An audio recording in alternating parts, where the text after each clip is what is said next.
to be the one guarding Garcia. So what a move coming from Tyler Lamb. Singapore on the attack now. Alexander spin.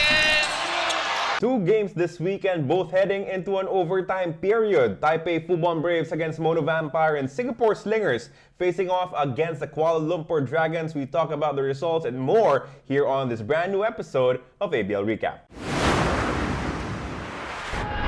Subscribe and click the bell icon to get notified of the latest videos of the ABL. Follow all of our social media accounts and visit our website for more updates.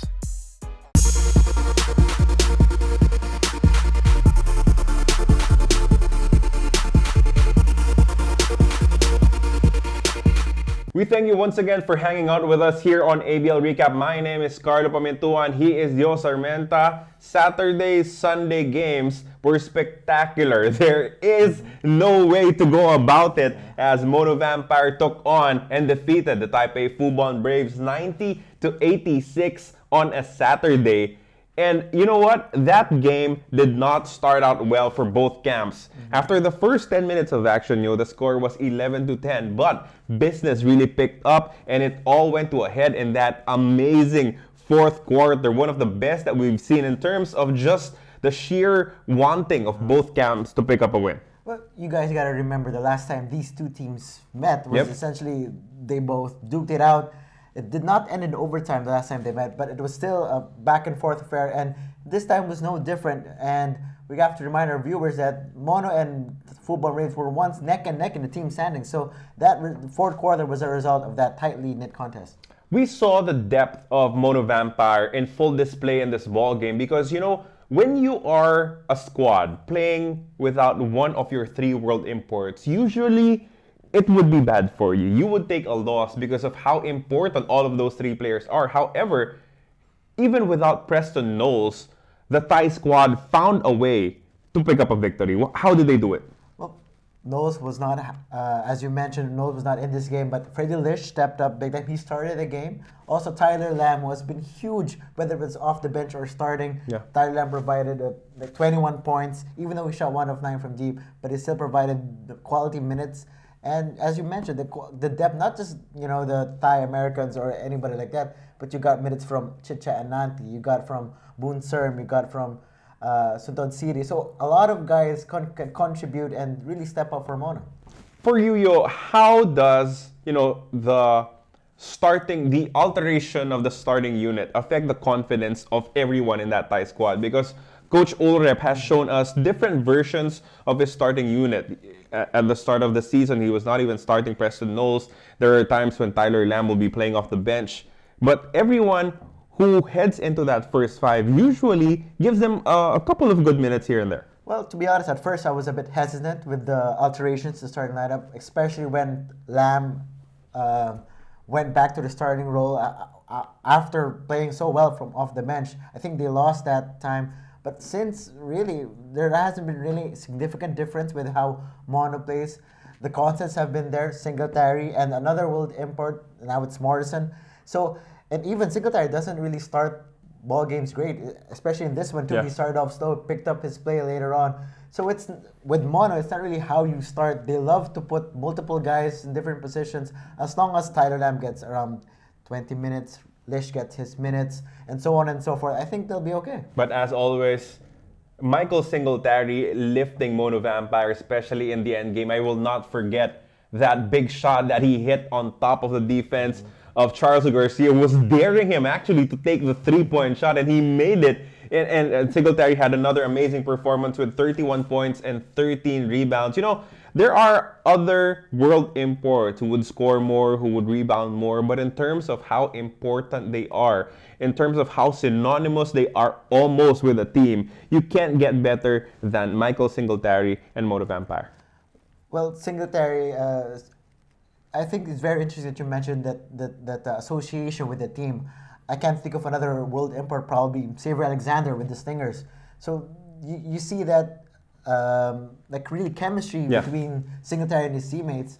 And what I like the most about him is that he gets whatever the team needs, whether it's scoring, passing, rebounding. And I like how he attacks late in the game or especially like late in the quarter. Yep. Like he knows when to turn it on. Yep. That's what I like in the most. That is exactly what he did in that game against the Taipei Fubon Braves, who played much better compared to what they had, the effort that they put out in their last loss against the Kuala Lumpur Dragons, where they were blown out of the contest. You have to give credit where credit is due. Charles Garcia really gave it his all in that matchup, rebounding, playing defense, sinking important free throws. He finished with 22 points, 10 of which came from the free throw line. Unfortunately, it would not be enough for them, as Maxi Esho also went down with an injury. 4 straight defeats now for the Taipei Fubon Braves. Let's see if they will be able to bounce back in their next contest. And then in our other game this weekend, it was an important battle. It was the combination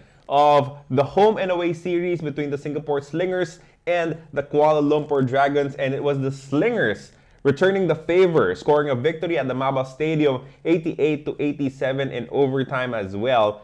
And the Straits Cup was up for grabs. Singapore knew that they needed to win by at least 12 points to be able to overcome the initial investment in Game 1 for the Kuala Lumpur Dragons. But at the end of the day, you will have to be happy with the fact that Singapore found a way to win in this particular contest. Especially Marcus Elliott getting into foul trouble. He exited the game in overtime. He did not finish the game. And with Singapore, that's a good sign. Yeah. Throughout the season, they've been relying on Alexander McLean and Alab all throughout. Leon Quek has been on and off after scoring career high. I think he scored less than 10 points in the first game of the Straits Cup. And today he was basically non-existent. So was Delvin Go. So it's nice to see Singapore getting the win, especially with that one import down. Another triple-double for Xavier Alexander. 27 points, 17 rebounds, and 10 assists in the game. But the biggest hero, at least for this contest for Singapore, was Anthony McLean, as he scored on the game-winning tip-in after 2 missed free throws for Xavier Alexander. You know what? If I'm Alexander, I'm buying Biggie's food tonight for sure, because he saved him from embarrassment by scoring that tip-in. Well, Singapore won the rebounding battles. The Stingers got 62 rebounds, none bigger than McLean's putback. And that's the story of the game. If you look at the numbers, the Dragons shot more threes, were more efficient with K. Davis knocking down shot, Will Artino knocking down shot.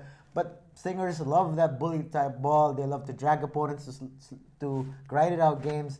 And their biggest threat offensively is really Anthony McLean. So that tip-in was just a testament with how Stingers play basketball.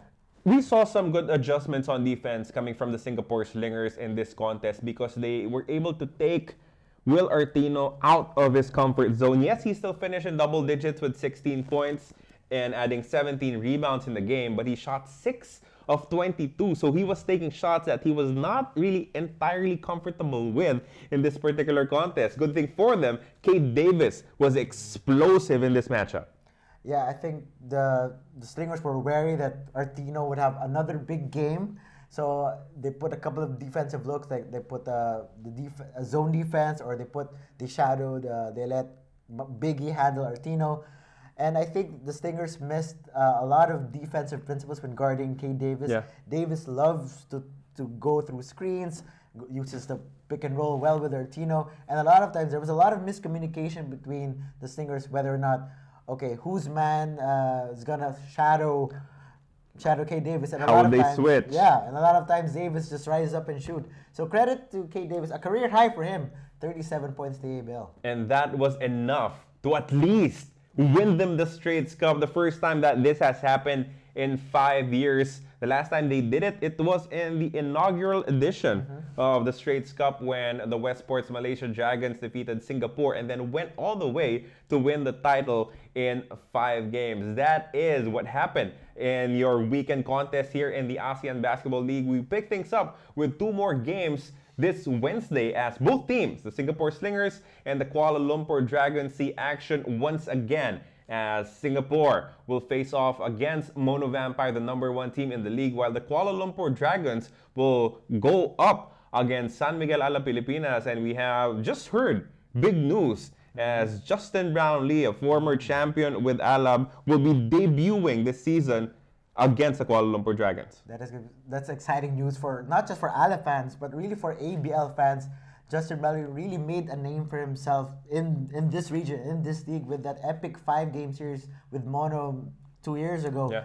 And we have to remember, Justin Bradley is really a bona fide scorer. He runs on the break, and really, he gets a lot of highlights. I think that's a huge reason why a lot of fans are excited for Justin Bradley to return to Alab. And those are 2 big games on Wednesday. Please mark your calendars, and you will be able to witness all the action on ABL's different pages. Make sure you subscribe and turn on the bell button so that you will get notified whenever we have the freshest content. For Yo Sarmenta, my name is Carlo Pamintuan. See you again next time for another episode of ABL Recap.